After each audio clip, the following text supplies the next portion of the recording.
Hey guys, Desolator Magic here, and we've got some Neon Dynasty spoilers. Oh yes, I bet you thought I wouldn't be saying that again, but we've got the first peek of the first 6 cards from the Alchemy set, I guess. I think it's like 31 cards, and they're all from Neon Dynasty.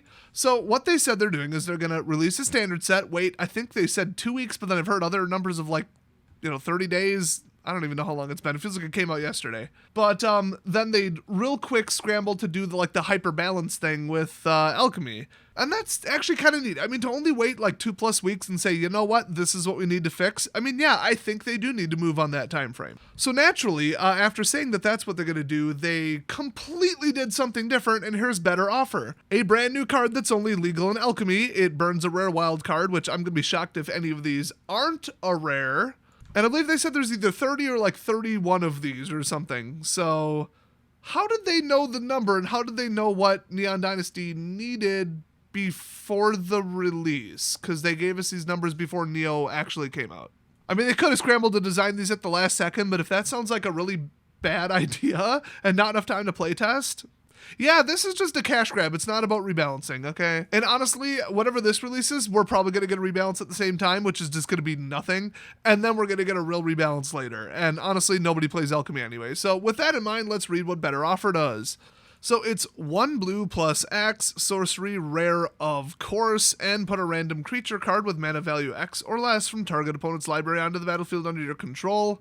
It perpetually, oh, there's that fun keyword everybody loves, has base power and toughness XX and perpetually gains ward 1. So, okay, I was razzing on it a little bit. The whole point of these is that they designed them ahead of time. They were always part of Neo. They playtested standard with and without these, allegedly, because we needed to fragment and confuse people and split the testing staff and hours even more. But in their mind, the whole point of Alchemy was to do stuff that you can't do in paper. So just randomly picking a creature card from your opponent's library, do you know how long that would take, and how many dice, and to spread it out and shuffle and all that in paper? Not feasible at all. And then perpetually, what are you going to do? Get out a Sharpie? Oh wait, for the double-sided cards, you already do have to get out a Sharpie. So that actually doesn't sound unreasonable at all. But yeah, this is stupid. I mean, don't get me wrong. It is an interesting card. If you want to put this in your Historic Brawl deck, well, FYI, this is going to be legal in that format. In my opinion, it shouldn't be, because I burned enough damn wild cards to build my decks. So it's not really free cast, but it is a tutor, but it's not completely out of your control, and you're paying 1 above for it. Okay. But then they mod the power and toughness to equal what you paid? That's just bound to hit something really nuts, like something that's a 4-cost 1/1 but is crazy powerful. They haven't had many of those since actually the last time we were in Theros, I think. Or cons or something like that. Usually they just have a convoluted wall of text, and that's how they balance the card. But yeah, you get something like that and give it ward 1, watch out. So ward 1, not the hardest thing in the world to get past, but this is the perfect example of a terrible Magic card design. Unreliable, unpredictable, while simultaneously being overpowered if you can get it to work. So some percentage of the time is going to piss off your opponent, and some percentage of the time is going to piss you off. And then when it works, it's going to create a really ugly, stupid, bad board state. This is the absolute pinnacle of bad card design. So let's move on. Next up, we got Dragonfly Pilot.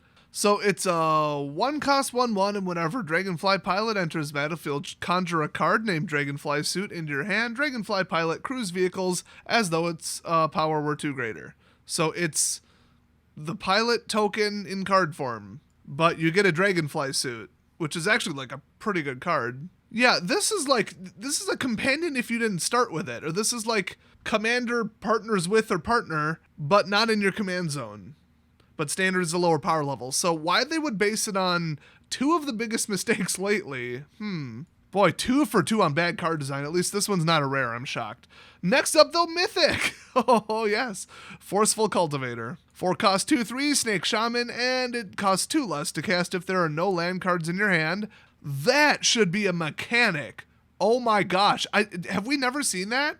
That's amazing. It's something it's purely situational. It only helps you out if you're already in trouble, sort of. I mean, late game, okay, whatever, but it's a 2/3. And you can't easily control how many lands are in your hand. You're either going to put them down or you're not, and you're going to run out or you're not, you know? So when Forceful Cultivator enters the battlefield, search your library for a basic land card, put that card onto the battlefield, tap, then shuffle.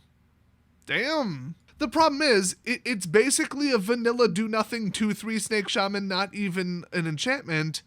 that costs 4. That is like beyond trash. And who the hell's running a Snake Shaman tribal deck in standard? And then if you get a 2/3 for 2, that's cool, but it's only if you don't have any more land left. And then out of it, you get a land. Like, okay, I guess this is a bit of a companion. Okay, maybe that's not the right term for a landfall deck, but in a landfall deck, you'd probably have ways to put lands back in your hand. But this could be one, but it's so situational, and it's just so garbage. It's a one and done. I don't know how or why this is a mythic. This card's, it would be trash if it was a common. I mean, it is a land straight to play plus a creature for 2, I guess. And you get the land even if you paid 4, but oh man, any kind of landfall effect above 3 mana is just not a good idea. Or land fetcher, I should say. A ramp or in a landfall, either one. So a lot to think about there, but next up we got Kami of Bamboo Groves. Oh god, I thought it would be another stupid shrine. So it's a 1-cost 1 enchantment creature spirit, uncommon, so okay. When it enters the battlefield, you may put a land card from your hand onto the battlefield tapped. So they're still trying to bring back landfall, but they haven't banned Scoot Swarm. I feel like at this point they're going to ban it like a week before it cycles out, just to piss people off. Plus that white enchantment that brings out cats on landfall, that's still legal. Come on. They gotta ban Prosperous Innkeeper or something. That deck needs to be crippled anyway. Channel 3s, that's cool. Discard it, and then conjure 2 cards named Forest in your hand. What? So this is basically the 3-cost double land fetcher, but without actually fetching or shuffling, so it would actually be more suited to paper. But you don't thin out the number of lands in your deck, so that's really nice. And if you, I hate to say clearly have enough mana, because that's not necessarily true, you get 2 forests in your hand. And if you don't, you can drop this in for 1 and then drop another land into play. So it makes sense. I mean, if you already have enough forests and it's early game, but then if it's late game, you just go for the forest because you wouldn't need a 1/1. Unless your hand is full of lands and you want a double trigger, I guess. The thing is, it should have said basic land, though. It is tapped, so you can't do 2 Evolving Wilds, but you could do, I believe it would be 5 land ETBs on 2 turns split. Yeah, kind of powerful for a 1-drop, just saying. Plus he's an enchantment. This just goes in like too many things. That's just, hey guys, come play Alchemy. Well, not at that power level, I'm not gonna. Who do you think you're fooling? Next up, Kami of Morning. 3/2 for 3 in black, rare, of course, spirit, great. And when it enters battlefield, target creature you control or creature card in your graveyard perpetually gains. Whenever a creature you control with greater mana value than this card dies, return this card from your graveyard to the battlefield tapped. I thought it said that card, and I'm like, that is the worst thing I've ever seen in my life. So you strap this to something small to medium, and when something bigger dies, I guess if it's still in play, whatever, but you can do anything in play or anything in your graveyard. Obviously, you're going to do graveyard, I would think. Unless it's empty, which is kind of a nice option. But yeah, you bring it back. Now, I don't like anything that brings anything back, but when something bigger has to die, that's not really free casting. But perpetually, though, perpetually, it turns everything into Reassembling Skeleton. So this is still terrible. This is just terrible card design.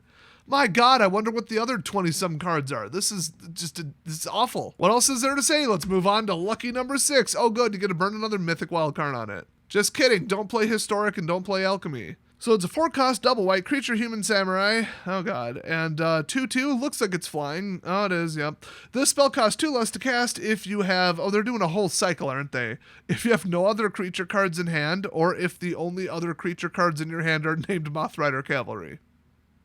So they're encouraging you to buy multiple. That's a dick move. So flying, obviously, a flying samurai when the mechanic is if a samurai attacks by itself. And the whole entire set, Neo, is weak against flying. Awesome. Other creatures you control get +1/+1. Not white creatures, not samurai, not humans. All other creatures. Okay, you can't really afford to drop it in early game because it's going to cost 4, but as soon as it starts thinning out, you drop this in. Which, really, you could empty your hand in the right kind of deck, especially an equipment deck. You know, white-red, samurai warrior, but really warrior deck? Yeah. You could get this out like turn 4 easy, if not turn 3. So a Universal Lords card that isn't color locked and isn't type locked that you can drop out for 2. Just ridiculous. I guess they thought they were fixing it, making it fair and balanced by making it double colored. Yeah, I think you could pull this off on turn 3 or 4 in a 2-color deck. Call me crazy. Yeah, this is just terrible. The power level of Standard is too high. The power level of Alchemy is laughable. No wonder nobody's touching it. But they're forcing people into it because they're like, well, the Arena Open is this, and the tournament is this, and the qualifier is this. They even made the, not the Omniscience event, was it? Probably was. I don't know. For sure, the Cascade event, I remember that was Alchemy too. So I did take my deck, and all these cards are illegal. Every single deck you own is illegal. You got to build an Alchemy version of it. Okay, I already built the deck. I got the Alchemy cards for free, so I'm like, whatever, but Alchemy's a failure, and I hope they delete it. Everybody just please do not support this in any way. Do not participate in Alchemy. Do not burn wild cards on this crap. Do not buy any kind of bundled nothing. We need to send them a message, and that is voting with your wallet. So, hey, thanks for watching, everybody. We'll have more spoilers soon, I assume, and I'll see you guys next video.